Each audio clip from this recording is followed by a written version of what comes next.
Yeah, well, thanks for showing up despite the ice cream. I really appreciate it.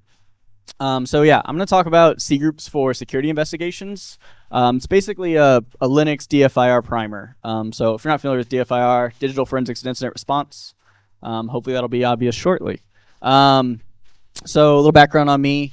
I am a staff detection engineer at Zscaler now, formerly Red Canary. I've been there 6 years, all on the detection engineering side.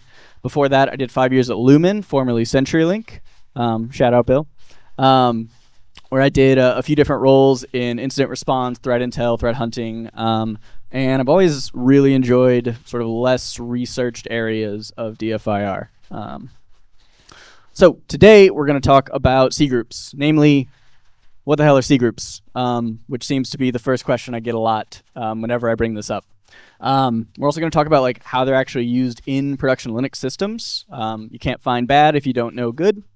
We're going to actually go through an example of using them to sort of build up context during a security investigation.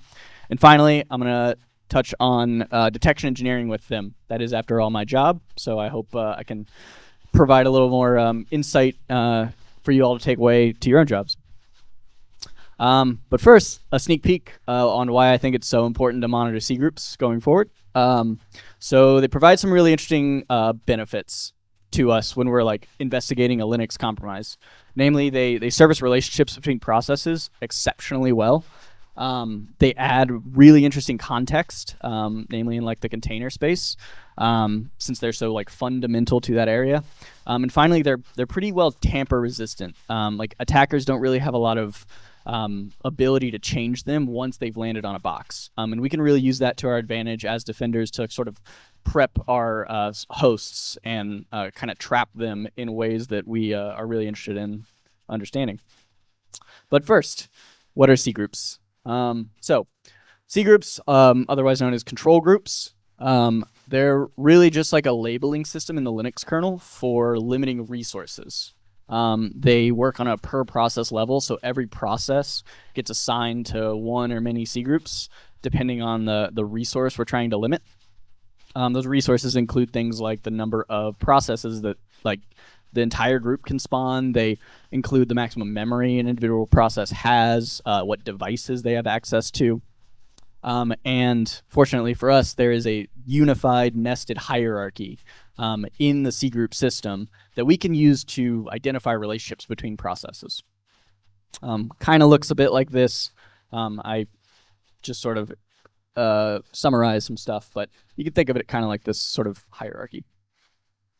So we're going to look at an example. We have like a system running, say, 4 processes, 3 different CGroups. We can have multiple processes in the same group. And we have sort of PID 100, sort of no CGroup slash the root one, 2 processes in CGroup A, and then the third in CGroup AB, that sort of nesting that I was talking about. The root CGroup has kind of unfettered access to system resources. In our case, it's got like 16 gigs of memory. It can spawn 1,000 processes just fine. Processes 101 and 102 are a little bit limited. You know, maybe they still have access to 16 gigs of memory, but they can only spawn 100 processes, right? These are things that the kernel labels, or the kernel interprets the labels given to these processes as resource restrictions. And then our like nested process in CGroup AB can't have more processes than like the parent, but it can have fewer. So it's only got 2 gigs of memory available, can only spawn 10 PIDs. So now you all understand CGroups. They're not that complex. And we'll talk about how they're actually used in practice. So we'll go over a couple of big applications for Linux. First one I want to go over, systemd, maybe the little less well-known one, but actually probably the more used one. You just don't realize you're using it a lot of the times. So if you haven't heard of systemd, it's an init system, sort of a more modern one. More modern being like, I don't know, 2008. Linux doesn't move terribly fast all the time. But it's responsible for starting services on the system, and also managing resources on the system. It's used by all major distros. So your Ubuntu, your Red Hat, Debian, Arch Linux, they all use systemd to actually like start your sort of user land processes.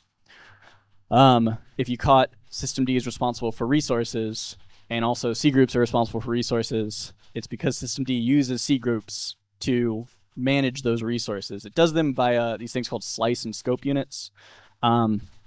Those units are really like building blocks of resource management in systemd. There's a whole talk we can do on systemd later that I would love to do, but I only have 25 minutes here. And there's two important concepts in systemd that we can use to our advantage as defenders or as investigators. There's explicit separation between system-level processes, basically like everything after PID 1 and probably before like PID 20,000, probably a system-level process, and user-level processes, or user-level services. That gives us a good idea of like permissions available to a process when it's running. There's also, probably most importantly, standard cgroup path conventions a systemd uses. This is used across all these huge major Linux distros. And this path convention gives us a lot of info, as you'll see shortly. So let's review a couple common path formats. On the user level side, so we've got our sort of root user slice. Basically, every user can spawn processes as every operating system allows, but all of these processes are limited to just the resources available to this user slice at a bare minimum. Systemd does this so that no user can like overwhelm the system resources on their own. Under this slice, every single user gets their own individual slice.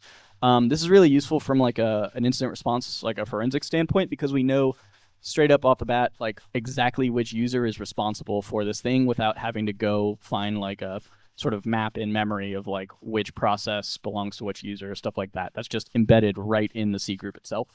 And then users can also spawn services on their own, just like system services. They just run under less permissions. But the cool part about systemd is that it also tracks terminal sessions just via cgroups. So every single terminal session, every time you log in via like SSH to a server, every time you have like a local login or something, those are all actually organized automatically via cgroups. And that can tell us a lot about which services or which processes are running next to one another in like a timeline, right? Rather than having to rely solely on like process lineage, which can be really difficult sometimes to fully investigate. On the system level side, we have a much more simple sort of hierarchy. We have the root system slice. That tells us right off the bat there's probably more permissions for any process included in that slice. And if we're looking at like malware or something, then we probably need to be a little more careful with sort of what other access the attacker had on the system at the time. And this is actually the area, so the system level services. These are the areas that like attackers love to drop in on and deploy to, because that's really what gives them the elevated permissions. It's typically how they want to establish persistence. I've got a couple examples of just like service cgroups that were actually found and used in the wild as part of like some Arch Linux malware and a North Korean threat actor that CISA called Kim Suk-gi. I probably mispronounced that. From a like visual standpoint, if we look at like how a system service runs, let's say we take the cron like task scheduling service, every process spawned by that service, including the root like cron daemon, gets tagged with this cgroup. This is great again because we don't actually have to know anything about how like was this the great grandchild of cron D to know it was a cron scheduler. We don't even need to like identify or like go inventory like scheduled tasks on a system.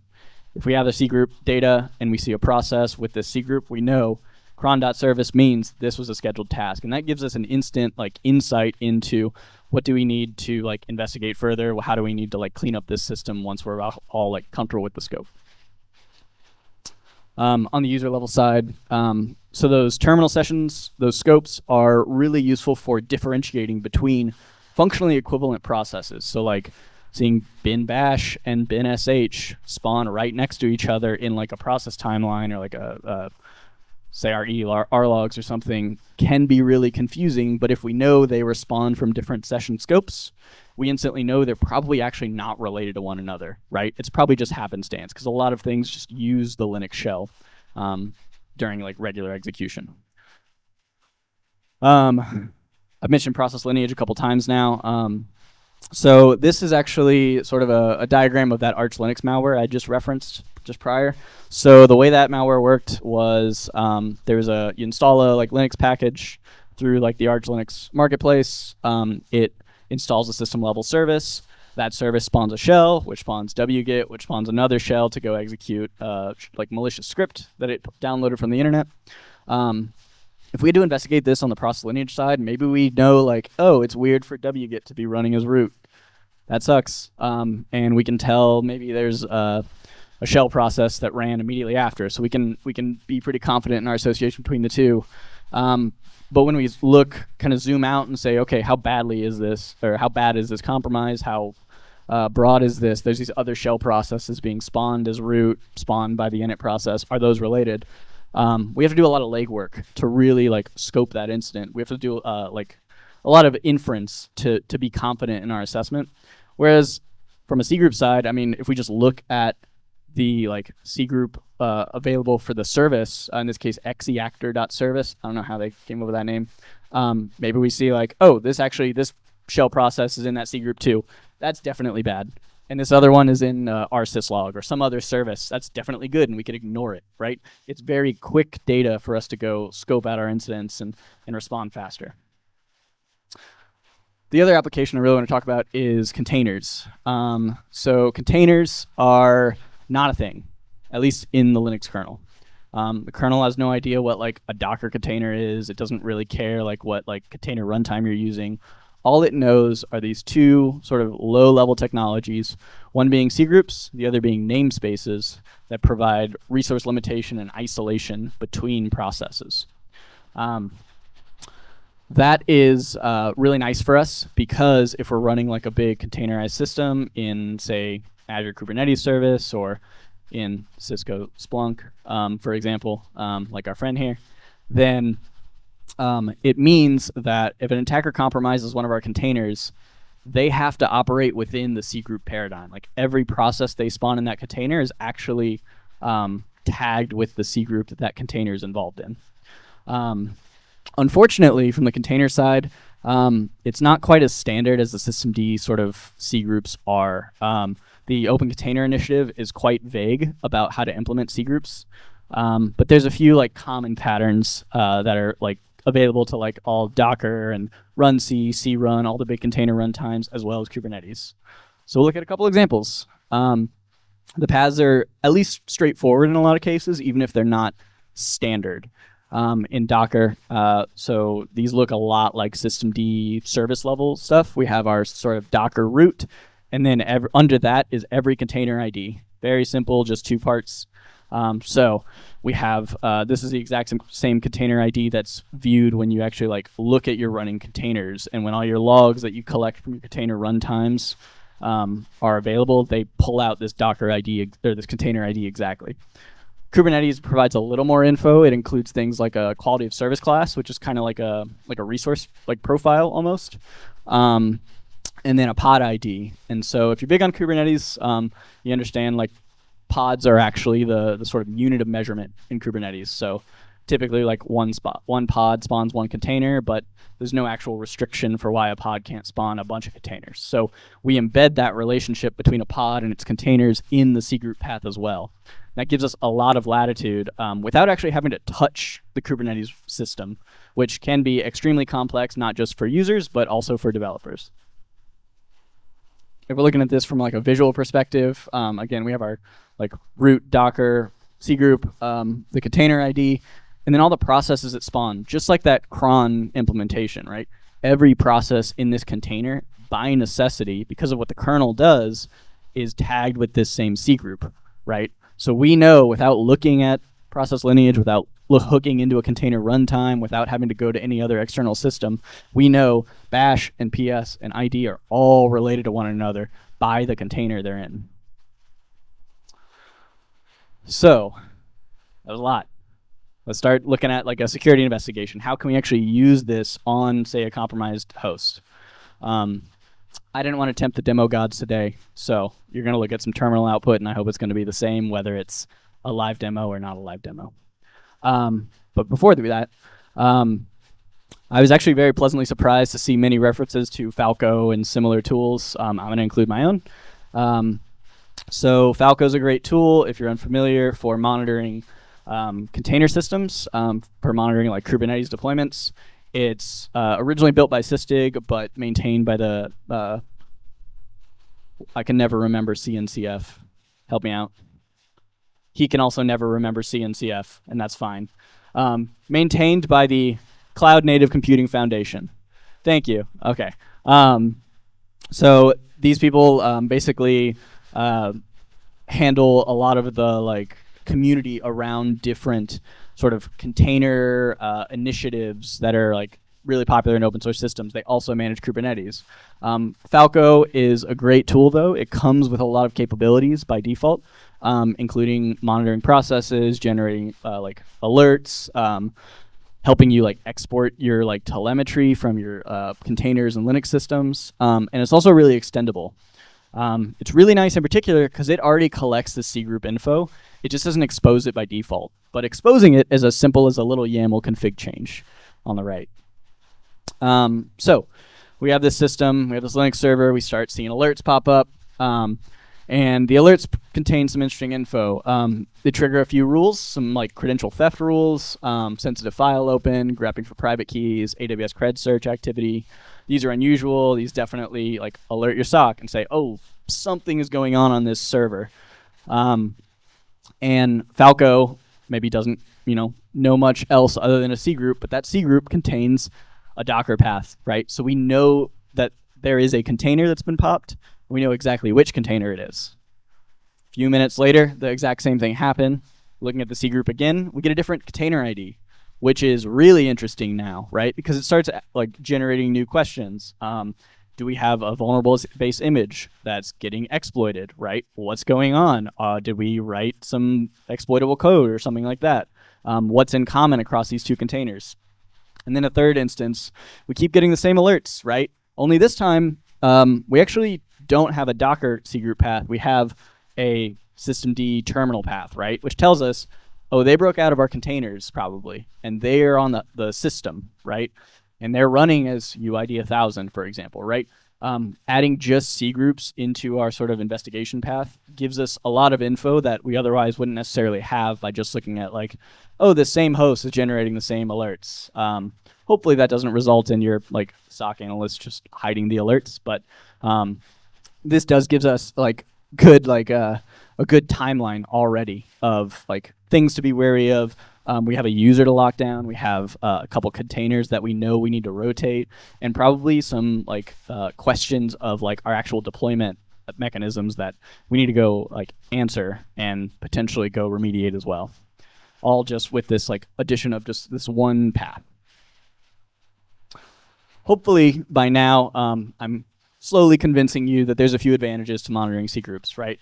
It's a great alternative to simply tracking process lineage. It's great in addition. I would not necessarily do it as a replacement, but for systems that like run Linux, it's very often that we can get these long process chains, right? You can kind of just chain sh-c a bunch of times, and most monitoring tools don't do a great job of like keeping track of all those cases. Some advantages of these as well, for like systemd in particular, is that since it's such a common init system, we can take advantage of its standard path format, right? We can learn on like a local Ubuntu system and apply the same thing on our like production Red Hat systems, right? And the attacker has very little control over how systemd applies cgroups to the processes they deploy, basically. From the Kubernetes and container side, we can definitely infer a lot about like the containers themselves, the pods, like how different processes are related to one another. But it does come with a couple big drawbacks, namely, and this is really just Kubernetes containers in general. If you don't have access to the host, or if you don't have a way of like deploying sort of root level or like a privileged container, you're going to struggle with monitoring cgroups in order to do it effectively. running this in something like a serverless environment or like a managed Kubernetes service like Elastic Kubernetes Service EKS on AWS might be a little bit more of a challenge. This definitely excels when you're able to like manage the host yourself. So finally, the thing that I love the most that I do want to talk about is like actually detecting with CGroups. Before you start detecting, though, you actually need to collect data. I mentioned Falco. I really like it. Namely, it's free. It's open source. So it's well supported open source, which isn't always the case. And it's really customizable. I have a GitHub gist up on GitHub that just like gives the config change, the simple config change in it. I will find a way to distribute slides after this too, if anyone's interested. But the thing you need to know about Falco and the way it collects this data, it already collects exec type syscalls, which is kind of all you need to monitor to sort of trigger that cgroup data collection, right? So it's a very straightforward way to collect this stuff. If for some reason you can't deploy Falco, maybe you don't trust the writing or something like that, or you can't deploy third-party code to your systems, common in production environments, you can monitor cgroups yourself by collecting just from the file system. You can watch procfs, which is the like pseudo file system that Linux sets up for everybody to go like check, how much memory a process is using, stuff like that. There's a simple file under every PID directory that is just called cgroup, contains the cgroup the process is in, very easy to access. There's also a sysfs cgroup directory that you can do the same in. It's a little bit of the reverse, where you monitor the cgroup that gets generated and check the PIDs that are in that. But also a very easy thing to do, something you can do with common Linux tools like cat and ls, stuff like that. And finally, most advanced, especially if you're a student, I'm glad to see a lot of students here. If you're looking for a project, you can collect cgroups via this tool called eBPF. There was a talk earlier today that was all about stopping attacks with eBPF, but it's great for collecting data as well. There's a simple helper there that it can use called get current cgroup ID. Once you're in a process context, it's as simple as calling this helper and it'll spit out the cgroup. And then there's also a map type data that like just stores that stuff while running. So we've collected our data. Now let's actually go and use it in our detection system or in our home lab or something. There's a few like ways we can do that, but really they just come down to like layer your cgroups on top of your existing detections. We can use these as atomic indicators. So xeactor.service is probably never going to be a legitimate service. So if you just look for processes with that cgroup path, you're probably going to be golden. If you find it, it's probably bad.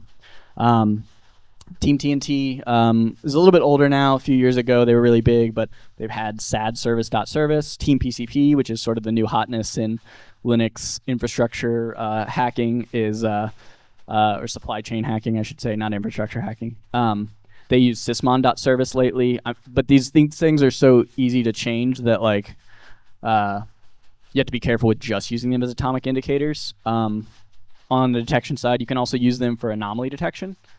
So if you have like a cluster of Nginx servers, web servers, and all of a sudden Apache.service pops up, maybe that's legitimate Apache, in which case you should figure out why it popped up. Maybe it's not, though, because there's no reason to, or you don't have to name your cgroup after the process that spawned it. Attackers can lie, spoiler alert. So they can lie about spawning Apache on your system. And then finally, really the big one is just layering cgroups on top of your existing tools. Just like we did in the Falco example, we can add like cgroup info on top of credential theft, or cgroup info on top of like weird Python being spawned. And if we use that to also include, it's this Kubernetes environment or this particular pod ID, then we've turned like maybe a slightly noisy detection into a really high fidelity one. And that's all I got. Really appreciate it. Any questions? I'll also be here after as well. And I will find a way to share these slides, or you can handwrite out all of these URLs.